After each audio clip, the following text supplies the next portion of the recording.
Hello and welcome to the Mormon Yeshiva. This particular presentation is entitled, it's a continuation actually of our series, The Astrotheology of the Book of Mormon. In this particular presentation, it's called Alma and Amulek in Prison. Again, please make note of our fair use disclaimer. Everything here is just for study and learning, and I hope you'll take it in the spirit in which it was meant. In this particular series, we've been talking about the Israelite concept of the Mazzaroth. The Mazzaroth, or zodiac, is the wheel of stars, of course, around the earth, through which we observe the months and seasons of the years. It is a 360-degree circle divided into 36 decans, sections of course, 10 degrees each. In ancient Israel, the concept of the Mazzaroth, or the stars, the constellations, sometimes called the language of the stars, and the idea of angelic beings and stars were related. So it was also referred to in some ways, in some traditions, as the language of angels, with angels and stars having a relationship, or sometimes even being considered synonymous.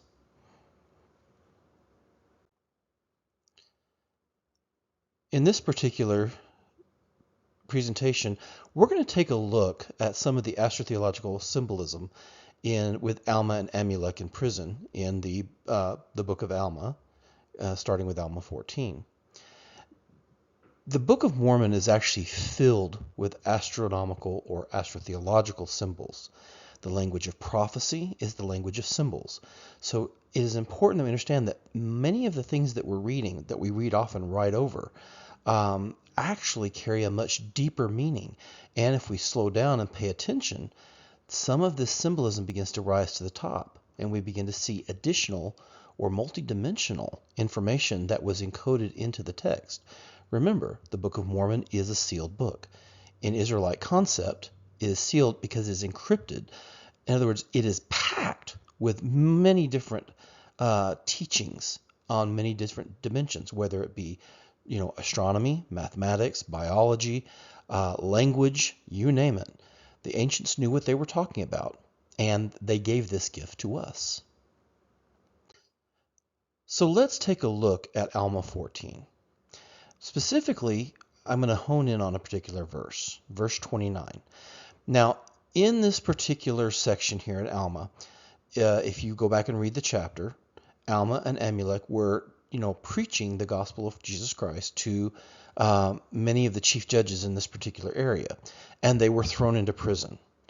And in this particular section, while they're being smitten and abused by the chief judges and the lawyers and those things, the walls of the prison begin to shake, and they come down and they destroy or kill those wicked judges and lawyers and those teachers and those kind of things. But let's take a look at some of the symbolism in a particular verse here. And I'm honing in on this one because it's a really good one. And there are many throughout the Book of Mormon. But let's take a look at verse 29. Now the people, having heard a great noise, came running together. This is after, of course, the prison walls began to fall because the earth shook. And they came together by multitudes to know the cause of it. And when they saw Alma and Amulek coming forth out of the prison, and the walls thereof had fallen to the earth, they were struck with great fear, and fled from the presence of Alma and Amulek, even as a goat fleeth with her young from two lions. And thus did they flee from the presence of Alma and Amulek. Now, in the ancient mindset, the idea of anything below our horizon or the underworld was considered like under an area of death, or a prison, if you will, among some traditions. So when stars, in a sense, fall below the horizon, they're going into, in a sense, a prison. Or if they're coming out or above the horizon, they're coming out of a prison or out of death or out of the underworld. So with that in mind, let's take a look a little bit closer at this symbolism. And let's pay close attention to this particular phrase, the presence of Alma and Amulek, even as a goat fleeth with her young from 2 lions, and thus they did flee from the presence of Alma and Amulek. So a goat fleeth, even as a goat fleeth with her young. Well, in the Mazzaroth, the goat is Capricorn. And in a sense, because of the a pattern or the cycle of Capricorn, it is a sense like a goat fleeing or, from something else. So we have there the idea of a goat fleeing. We see the constellation Capricorn being demonstrated to us. Now, what about the 2 lions? Well, from the 2 lions, and thus did they flee from the presence of Alma and Amulek. Well, the 2 lions, actually, the lion symbol is, of course, the constellation Leo. And what most people don't realize is that there is Leo Major and Leo Minor in the same actual house.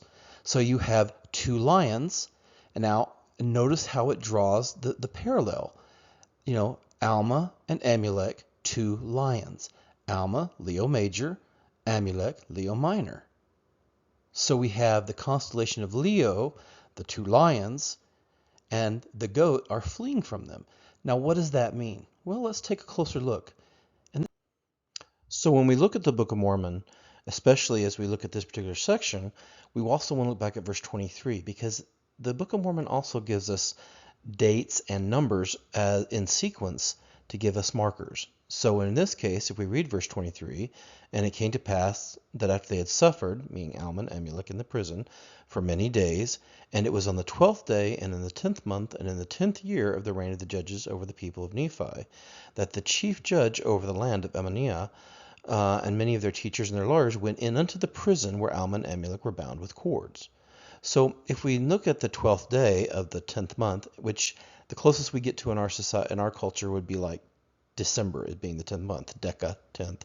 But of course, the Hebrew calendar uses the new moon. And as we approach the next slides, I've used the new moon to kind of give you an idea and see a picture of seeing how Alma and Amulek, or Leo Major and Minor, arise from the prison, and of course Capricorn begin and her followers begin to flee or go below the horizon.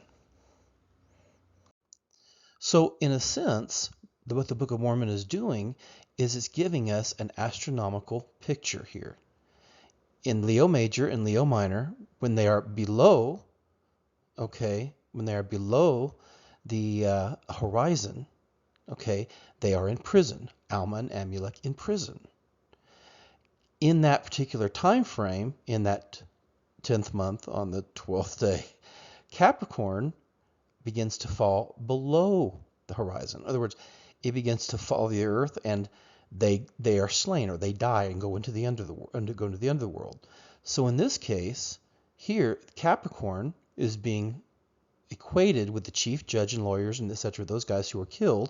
In other words, they're going under the horizon, while Alma and Amulek are coming forth above the horizon as Leo Major and Leo Minor. Now, that seems strange to us, but it shows the multidimensional aspects of the Book of Mormon. There's more going on here, and there's a lot more. And those people who want to sit back and think that Joseph Smith just made this all up at the top of his head, they're not viewing the Book of Mormon from a Hebraic background. They're viewing it from a Western, Catholic-oriented, Christian, Gentile viewpoint. This was an Israelite document, specifically an Israelite sealed document.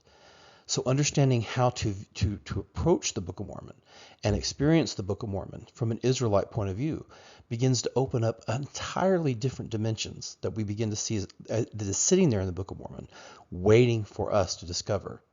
Now, we could definitely go into a lot more, and we will as this particular series goes on.